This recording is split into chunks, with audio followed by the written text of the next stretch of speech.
வாழ்க வளமுடன். நண்பர்கள் அனைவருக்கும் வணக்கம். நான் உங்கள் நண்பன் Arjun, SEBI registered research analyst. இப்போ இந்த வீடியோவில் கொஷின் அண்ட் ஆன்சர் கண்டினியூவாக நம்ம பார்க்குறோம். நிறைய கொஷின் இருக்குது, அதுக்கெல்லாம் வேகமாக ஆன்சர் பண்ணிடலாம். ஓகே, ஃபஸ்ட்டு கொஷினாக வந்து அவர் நேம் மென்ஷன் பண்ணலை, ஏதோ சங்கர்னு வந்துருக்குது. Cap up cap down how to calculate அப்படின்னு கேட்டுக்கிறாரு. ஏங்க இதெல்லாம் கால்குலேட் பண்ண முடியாது. கேப் அப் கேப் டவுன் யார் கால்குலேட் பண்ணுவாங்கன்னா ட்ரம்ப் தான் கால்குலேட் பண்ணுவார். நியூஸ் தான் வரும், ஈவெண்ட்டு. ஸோ இதுதான் வந்து கேப் அப் கேப் டவுனை வந்து டிசைட் பண்ணுறது. ஸோ நாம் வந்து டிசைட் பண்ண முடியாது. இப்போ இந்த வீடியோ ரெக்கார்ட் பண்ணிட்டு இருக்கிறது 22 ஜூன் மண்டே அன்னைக்கு ரெக்கார்ட் பண்ணிட்டு இருக்கிறேன். நம்ம மார்க்கெட்டு இன்னைக்கு ஒரு 50 பாயிண்ட் ஹையில் க்ளோஸ் ஆகிருக்குது. இப்போ ஏதாவது ஒரு பிரேக்கிங் நியூஸ் வருது, ஈரானை நான் மறுபடியும் அட்டாக் பண்ண போகிறேன் அப்படின்ட்டு ஒரு நியூஸை போட்டார் அப்படின்னா நாளைக்கு கேப் டவுனில் ஓப்பன் ஆகும். ஓகேங்களா? இல்லை நான் இனிமேல் வந்து எந்த ஒரு பிரச்சனையும் கிடையாது, ஈரான் மேலே எந்த ஒரு வாரும் இல்லை அப்படின்னு ஏதாவது ஒரு நியூஸ் கொடுத்தாரு அப்படின்னா நாளைக்கு இன்னும் ஒரு 100 பாயிண்ட் கேப் அப்பில் ஓப்பன் ஆகும். ஸோ இந்த கேப் அப் கேப் டவுன் இது வந்து டிசைட் பண்ணுறது என்னன்னா நியூஸு தான். ஓகேங்களா? நியூஸு ஈவெண்ட்டு இதுதான் வந்து டிசைட் பண்ணுறது. ஓகே, அதுக்கடுத்த வந்து கணேஷ் செங்கல்பட்டுலேருந்து கேட்டுக்கிறாரு. நிஃப்டியில் ஒரு ஹெவி கேப் இருக்குது சார், 20,300 டு 20,600 ரேஞ்சில். அது ஃபில் ஆகுமா? ஆகும் போல் தெரியுது. இன்ஃப்ளேஷன் ஹையாக இருக்குது, ருப்பி வேல்யூ ஃபாலோ ஆகுது, ஈக்விட்டியில் ஹெவி டேக்ஸ் இருக்குது, ஜிடிபி, இன்ஃப்ளேஷன். ஸோ இந்த மாதிரியான அன்சர்டனிட்டி நிறையா இருக்குது. அதனால் அது வந்து கேப் வந்து ஃபில் ஆகுமா அப்படின்னு கேட்டுக்கிறாரு. அதாவது கேப் ஃபில் ஆகணும் அப்படின்னா நீங்கள் சொல்கிறதெல்லாம் கரெக்டு தான். ஆனால் இப்போ இது எல்லா டேட்டாவையும் எடுத்து சாப்பிட்ற மாதிரி நமக்கு வந்து ஈரான் யூஎஸ் வார் வந்து ஸ்டாப் ஆகிடுச்சு. அப்படிங்கும்போது அந்த கேப் ஃபில் ஆகுமா அப்படிங்கிறது இப்போ வந்து ரொம்ப ஃபேட் ஆகிடுச்சுன்னு வச்சுக்கோங்களேன். இப்போ வந்து மார்க்கெட் வந்து நமக்கு ஸ்லோவாக இன்க்ரீஸ் ஆகிறதுக்கு உண்டான வாய்ப்புகள் இருக்குது. ஏதாவது ஒரு பெரிய ஒரு பெரிய நியூஸ் வந்து ஒரு பெரிய ஒரு மார்க்கெட் அகேன்ஸ்டான நியூஸ் வந்துச்சு அப்படின்னா அந்த கேப் வந்து ஃபில் ஆகிறதுக்கு உண்டான வாய்ப்புகள் இருக்குது. பட் மார்க்கெட் மேலே ஏறிக்கிட்டே இருக்குது அப்படிங்கிற பட்சத்தில் இது வந்து ஃபில் ஆகிறதுக்கு உண்டான வாய்ப்பு ஆஸ் ஆஃப் நோ இல்லை. ஓகேங்களா? அதுக்கடுத்து வந்து ராம் சுபாஷ் அப்படிங்கிற ஒரு தென்காசியிலேருந்து கேட்டுக்கிறாரு. தற்போது பெட்ரோல் விலை ஏற ஆரம்பித்து விட்டது, அதனால் பணவீக்கம் எவ்வளவு உயர வாய்ப்பு உள்ளது மற்றும் எப்போது பணவீக்கம் உச்சம் பெறும்போது நாம் வாங்க வேண்டிய எந்த துறை பங்குகள் வாங்கலாம் அப்படின்னு கேட்டுக்கிறாரு. அதாவது இப்போ வந்து petrol price and diesel price இது ரெண்டுமே வந்து இன்க்ரீஸ் ஆனதுனால இன்ஃப்ளேஷன் அதிகமாக தான் வரும் அப்படின்ட்டு ரிசர்வ் பேங்க் ஆஃப் இந்தியாவே வந்து அவங்களுடைய ஃபோர்காஸ்ட் இன்க்ரீஸ் பண்ணிட்டாங்க, ஜிடிபியும் வந்து குறைச்சிட்டாங்க. ஓகேங்களா? ஸோ இப்போ வந்து இந்த இன்ஃப்ளேஷன் அதிகமாக வரும்போது நம்ம வந்து எந்த மாதிரியான ஸ்டாக் பை பண்ணணும் அப்படின்னு பார்த்தோம் அப்படின்னா எனர்ஜி ஸ்டாக்ஸ்.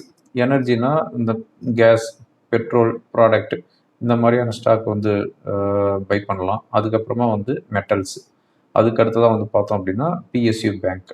ஸோ இந்த மாதிரியான ஸ்டாக்கில் தான் நம்ம வந்து ஃபோக்கஸ் பண்ணுற மாதிரி வரும். ஓகேங்களா?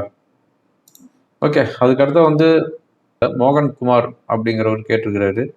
மார்க்கெட்டில் இண்டிகேட்டர்ஸ் யூஸ் பண்ணி ட்ரேட் பண்ணுறது கரெக்டாக இருக்குமா, இல்லை சப்போர்ட் அண்ட் ரெசிஸ்டன்ஸ் வந்து மேனுவலாக போட்டு ட்ரேட் பண்ணுறது பெஸ்ட்டாக இருக்குமா அப்படின்னு கேட்டுக்கிறாரு. ஒரு நல்ல ஒரு கொஷின் கேட்டுக்கிறாரு. ஆக்சுவலாக இண்டிகேட்டர்ஸ்னால் அவர் வந்து எந்த இண்டிகேட்டர்னு மென்ஷன் பண்ண கிடையாது. ஓகேங்களா? ஃபர்ஸ்ட் அது தெரிஞ்சுக்காங்க. ரெண்டாவதாக வந்து பார்த்தோம் அப்படின்னா இப்போ நீங்கள் சாப்பாடு மட்டும் சாப்பிடுவியா இல்லை சாம்பாரை தனியாக குடிப்பியா அப்படிங்கிற மாதிரி இருக்குது. ஸோ இது ரெண்டையுமே நம்ம போட்டு குழச்சி அடித்தாதான் நம்ம வந்து சாப்பிட முடியும். ஓகேங்களா? ஸோ மார்க்கெட்டை பொறுத்த வரையும் இண்டிகேட்டர்ஸையும் யூஸ் பண்ணணும், சப்போர்ட் அண்ட் ரெசிஸ்டன்ஸையும் யூஸ் பண்ணணும். Support and resistance support level வரும்போது இண்டிகேட்டர்ஸ்ன்னு நம்ம வந்து யூஸ் பண்ணணும். அது எந்த இண்டிகேட்டர், சூப்பர் ட்ரெண்டா இல்லை வேற என்ன அப்படிங்கிறது மெயினாக பார்க்கணும். போலிங்கர் பேண்டா இல்லை வால்யூமா, இது எல்லாமே வந்து இண்டிகேட்டர்ஸ் தான் வரும். அப்படிங்கும்போது எந்த ஒரு தனி இண்டிகேட்டர்ஸையும் நம்ம வந்து பார்க்க தேவையில்லை. சப்போர்ட் அண்ட் ரெசிஸ்டன்ஸும் நம்ம பார்க்குறோம் அப்படிங்கிற பட்சத்தில் ரெண்டையுமே வந்து மிக்ஸ் பண்ணி தான் நம்ம வந்து ட்ரேட் பண்ணணும். ஓகேங்களா? அதனால் இதுதான் பெஸ்ட்டாக இருக்கும். இல்லை நான் இண்டிகேட்டர்ஸ் மட்டும் தான் யூஸ் பண்ணுவேன் அப்படின்னா நீங்கள் கன்ஃபியூஸ் பண்ணிக்காதீங்க. இண்டிகேட்டர்ஸ் மட்டுமே யூஸ் பண்ணுங்கள். சூப்பர் ட்ரெண்டை யூஸ் பண்ணாலும் சரி, போலிங்கர் பேண்டை யூஸ் பண்ணாலும் சரி. ஸோ எந்த இண்டிகேட்டர்ஸ் யூஸ் பண்ணாலும் அது உங்களுக்கு சாட்டிஸ்ஃபேக்ஷனாக இருக்குதுன்னா அதையே நீங்கள் கண்டினியூ பண்ணுங்கள். உங்களுக்கு ரெண்டுக்கும் போட்டு மிக்ஸ் பண்ணிக்காதீங்க. ஓகே, தங்கமயில் ஸ்டாக் பற்றி சொல்லுங்கள், ஹோல்டு பண்ணலாமா வேணாமா அப்படின்னு கேட்டுக்கிறாரு. ஆக்சுவலாக இந்த தங்கமயில் ஷேரு எதுக்கு தான் இப்படி ஏறுச்சுன்னு தெரியல.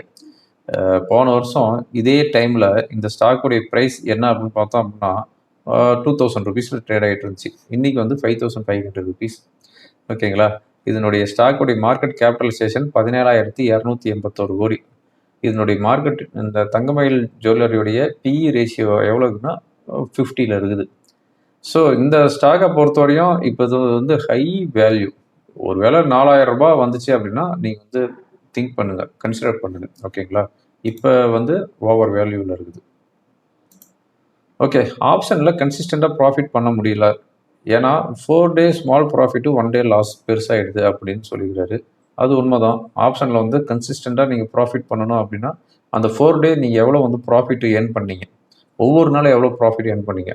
எக்ஸாம்பிள், ஒவ்வொரு நாளும் 1000 ரூபா நீங்கள் ப்ராஃபிட் ஏர்ன் பண்ணுறீங்க அப்படின்னா அந்த 5th டே வந்து என்ன பண்ணுறீங்க, 5000 ரூபாய்க்கு நீங்கள் ஸ்டாப் லாஸ் எடுத்துருக்கிறீங்கன்னு அர்த்தம். அது தவறு தானே. அங்கே எமோஷனல் நீங்கள் கண்ட்ரோல் பண்ணணும்ல.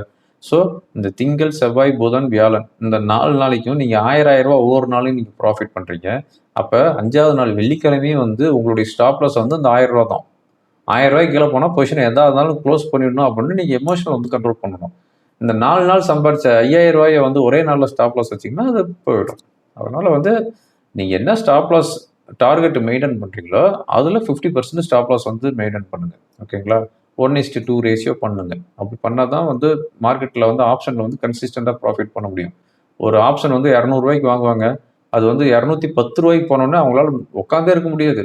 210 வந்துருச்சு, 10 ரூபா ப்ராஃபிட் இருக்குறா, கட் பண்ணுறான். 65 குவான்டிட்டி, அப்போ 650 ரூபா ப்ராஃபிட் கட் பண்ணுறாம்பாங்க. ஆனால் 200 ரூபாய்க்கு வாங்கினது 150 ரூபா வந்தாலும் வச்சுக்கிட்டு இருப்பாங்க. மார்க்கெட்டு ஏறிடுன்னு பார்ப்பாங்க. மறுபடியும் 100 ரூபாய்க்கு வரும், அங்கே ஒரு ஆவரேஜ் பண்ணுவாங்க. மறுபடியும் 50 ரூபாய்க்கு வரும், அங்கே ஒரு ஆவரேஜ் பண்ணுவாங்க. கடைசியாக வந்து வாஷ் அவுட் ஆகிடும். ஸோ நீங்கள் ப்ராஃபிட் வந்து ஒரு 50 ரூபாய்க்கு வைக்கிறீங்க அப்படின்னா ஸ்டாப் லாஸ் 25 ரூபா வைங்க. ப்ராஃபிட் 100 ரூபாய்க்கு ஃபிக்ஸ் பண்ணுறீங்க அப்படின்னா ஸ்டாப் லாஸ் 50 ரூபா வைங்க. 1:2 ரேஷியோ பண்ணுங்கள். அப்படி பண்ணிங்கன்னா மார்க்கெட்டில் வந்து கன்சிஸ்டண்ட்டாக ப்ராஃபிட் பண்ணலாம். திருச்சி கோவிந்தராஜ் ஒரு கொஷின் ரைஸ் பண்ணிக்கிறாரு. நீங்கள் ரெகுலராக F&O ட்ரேட் பண்ணுறீங்களா? உங்களுக்கு ஸ்டாப் லாஸ் ஹிட் ஆகிருக்குதா அப்படின்னு கேட்டுக்கிறாரு. ஏங்க நான் என்ன கடவுளா? எனக்கு ஸ்டாப் லாஸ் ஹிட் ஆகாதா? நான் வந்து டே ட்ரேட் பண்ணுறது கிடையாது. ஃபஸ்ட்டு நான் வந்து இன்வெஸ்டர். அதுக்கப்புறமா வந்து மியூச்சுவல் ஃபண்ட் இன்வெஸ்ட்மெண்ட் பண்ணுறேன், ஸ்டாக்கில் இன்வெஸ்ட்மெண்ட் பண்ணுறேன், ரிசர்ச் அனலிஸ்ட்டாக இருக்கிறேன், செபியில் registered.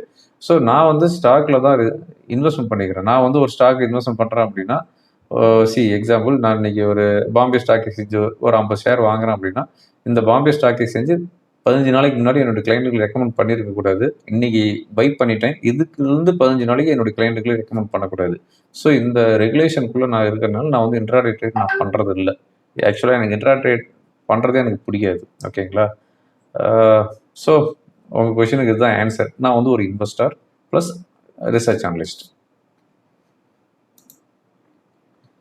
Okay, margin money use பண்ணி பிளட்ஜிங் ஷேர் வந்து பிளட்ஜ் பண்ணிக்கிறோம். But I don't know how charges for this is applicable அப்படின்னு கேட்டுக்கிறாரு. ஆக்சுவலாக மார்ஜின் ட்ரேடிங் பண்ணுறீங்க அப்படின்னா 1 லட்ச ரூபாய்க்கு 50 ரூபா சார்ஜ் பண்ணுவாங்க ஒரு நாளைக்கு.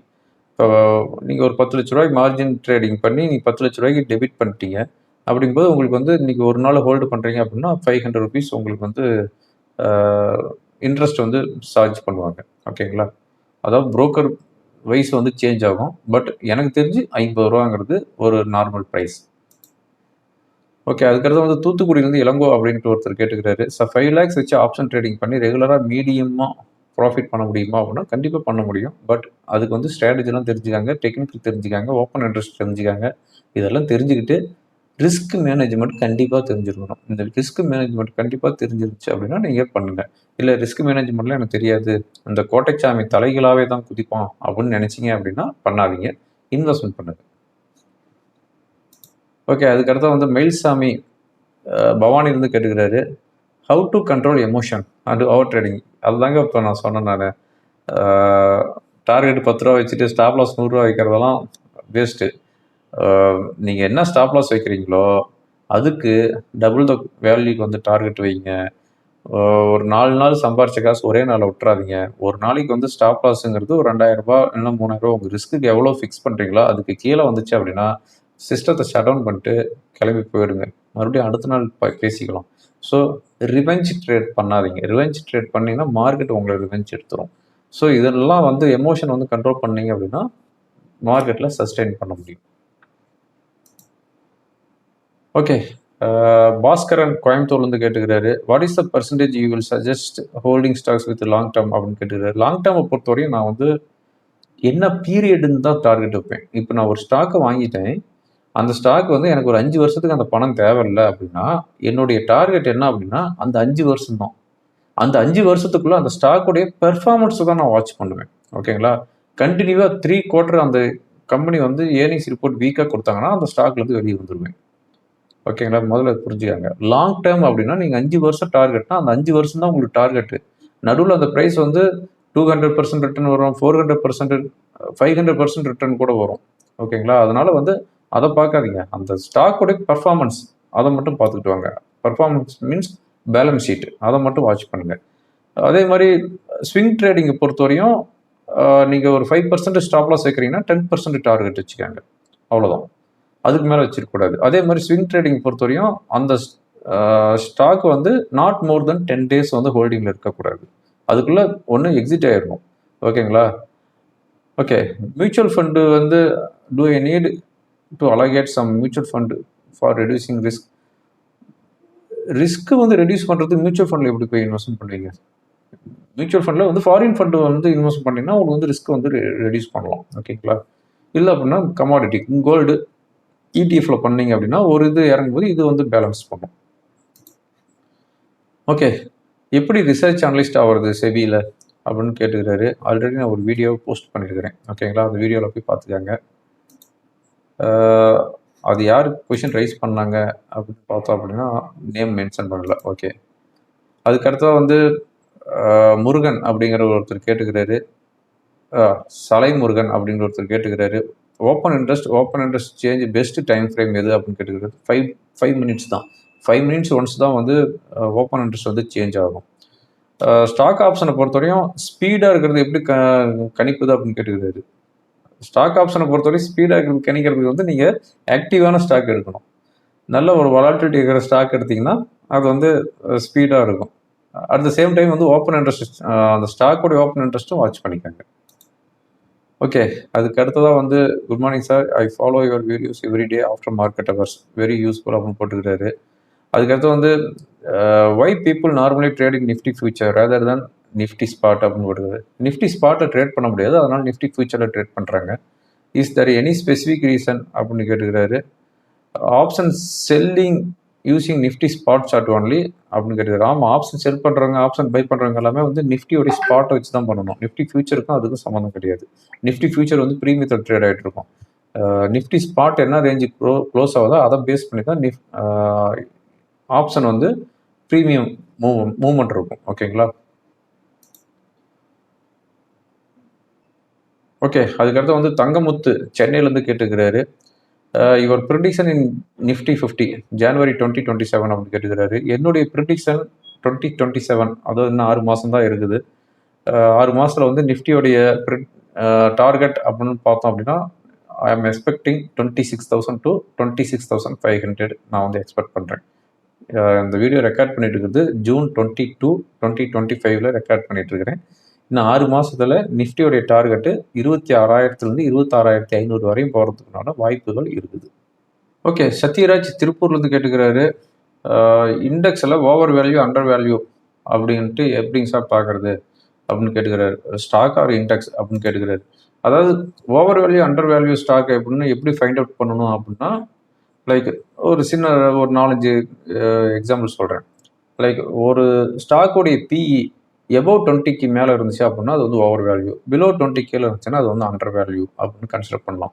அதுக்கடுத்து வந்து பார்த்தோம் அப்படின்னா என்டர்பிரைஸ் விஸ் கேஷ் ஏர்னிங்ஸ், இது வந்து 8 to 10க்கு கீழே இருந்துச்சுன்னா இது வந்து அண்டர் வேல்யூ. அதே மாதிரி 15 to 20க்கு மேலே இருந்துச்சு அப்படிங்கிற பட்சத்தில் இது வந்து ஓவர் வேல்யூ வரும். அதே மாதிரி peg ratio, P E G peg ratio வந்து பிலோ 1 கீழே இருந்துச்சுன்னா அது வந்து அண்டர் வேல்யூ, எபோவ் 1க்கு மேலே இருந்துச்சு அப்படிங்கிற பட்சத்தில் அது வந்து ஓவர் வேல்யூன்னு வரும். அதே மாதிரி டிவிடெண்ட் ஈல்டு வந்து அதிகமாக கொடுக்குறாங்க அப்படின்னா அது வந்து அண்டர் வேல்யூ. டிவிடெண்ட் ஈல்டே கொடுக்கறதில்ல, வெரி லோவாக தான் கொடுக்குறாங்க, எல்லாத்தையும் கட் பண்ணுறாங்க அப்படின்னா அது வந்து over value. Free cash flow yield வந்து 10க்கு கீழே இருந்துச்சு அப்படிங்கிற பட்சத்தில் அது வந்து அண்டர் வேல்யூ. அதே மாதிரி 3 to 4 தான் இருக்குது அப்படிங்கிற பட்சத்து 3 to 4க்கு கீழே இருக்குது அப்படிங்கிற பட்சத்தை அது வந்து ஓவர் வேல்யூ ஸ்டாக்கு. ஸோ இதை வச்சு நாம் வந்து அண்டர் வேல்யூவா ஓவர் வேல்யூவா அப்படிங்கிறது வந்து கண்டுபிடிக்கலாம். ஓகே, அதுக்கு அடுத்த கொஷின் பார்த்தோம் அப்படின்னா சென்னையிலேருந்து கேட்டுக்கிறாரு Mahesh Durairaj, 40 years old. My wife and I are both working professional. We are currently investing in equities, mutual fund and bonds. We have not purchased a house yet அப்படின்னு போட்டிருக்கிறாரு. அதுக்கு அடுத்ததாக வந்து ரெண்டட் ஹவுஸில் தான் இருக்கிறாரு. சில்ட்ரன்ஸ் 2 பேர் இருக்கிறாங்க. At the stage I am confused about whether we should continue focusing on investment in period is buying a home அப்படின்னு கேட்குறாரு. அதாவது இப்போ வந்து 2 பேருமே ஹஸ்பண்ட் அண்ட் ஒய்ஃப் 2 பேருமே வந்து ஒர்க் பண்ணுறாங்க. அவருக்கு வந்து வயசு 40 வயசு ஆகுது. 2 சில்ட்ரன் இருக்கிறாங்க. எல்லாத்துலேயுமே வந்து இன்வெஸ்ட்மெண்ட் பண்ணிக்கிறாங்க. மியூச்சுவல் ஃபண்டு, பாண்டு, ஈக்விட்டிஸில் வந்து இன்வெஸ்ட்மெண்ட் பண்ணிக்கிறாங்க. ஆனால் ரெண்டட் ஹவுஸில் தான் இருக்கிறாங்க.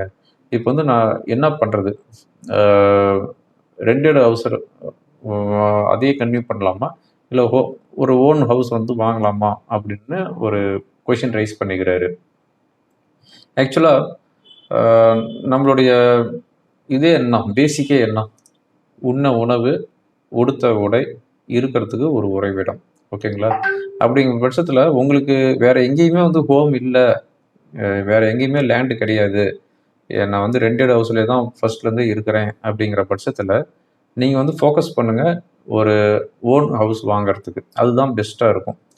அதான் நிறைய பேர் சொல்லுவாங்க, நீ ஓன் ஹவுஸ் வாங்குறதுக்கு நீ வந்து அதுக்கு ஒரு 50 லட்சத்துலேருந்து 1 கோடி ரூபா நீ வந்து இன்வெஸ்ட்மெண்ட் பண்ணுற, அது வந்து நீ பேங்க்கில் டெபாசிட் பண்ணிட்டு அந்த வட்டியை வாங்கி நீ வந்து லைக் அது வாடகை கொடுத்துட்டு போயிடு அப்படிங்கிற மாதிரி நிறைய பேர் சொல்லுவாங்க. பட் வாடகை வீட்டில் இருக்கிற கஷ்டம் அந்த வாடகை வீட்டில் இருந்து வந்தவங்களுக்கு தான் தெரியும்.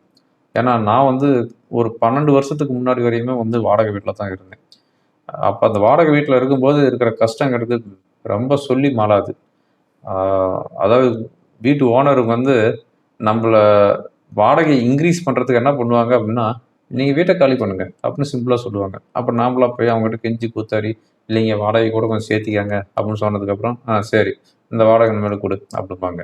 ஸோ நமக்கு வந்து வாடகை வீட்டில் இருக்கிறவங்களுடைய கஷ்டம் அவங்களுக்கு தான் தெரியும். அதனால நீங்கள் வந்து ஒரு சொந்த ஹவுஸ் வாங்குறது பெட்டராக இருக்கும்னு என்னுடைய சாய்ஸு. அந்த சொந்த வீடு வாங்குறதுலேயும் வந்து ஒரு இன்வெஸ்ட்மெண்ட்டு தான். இப்போ வந்து ரியல் எஸ்டேட் வந்து பீக்கில் தான் போயிட்டுருக்குது. அது வந்து நீங்கள் இன்வெஸ்ட்மெண்ட் பண்ணுறீங்க அப்படின்னா அதுவும் வந்து ஒரு அசட்டு மாதிரி தான்.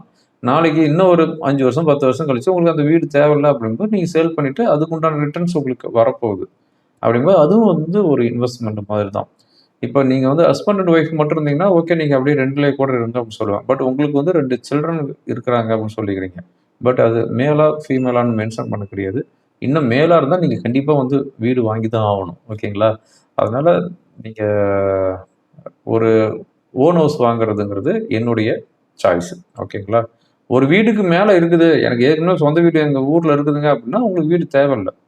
இல்லை எனக்கு வீடே இல்லை அப்படின்னா உங்களுக்கு ஒரு வீடு வந்து அவசியம். Okay okay friends, mini question இந்த வீடியோவில் ஆன்சர் பண்ணிட்டேன். நான் கொடுத்த ஆன்சர் உங்களுக்கு யூஸ்ஃபுல்லாக இருக்குன்னு நினைக்கிறேன். யூஸ்ஃபுல்லாக இருந்துச்சு அப்படின்னா ஃப்ரெண்டுங்களுக்கு ஃபாலோ பண்ணுங்கள். தேங்க்யூ ஃபார் வாட்சிங். வாழ்க வளமுடன்.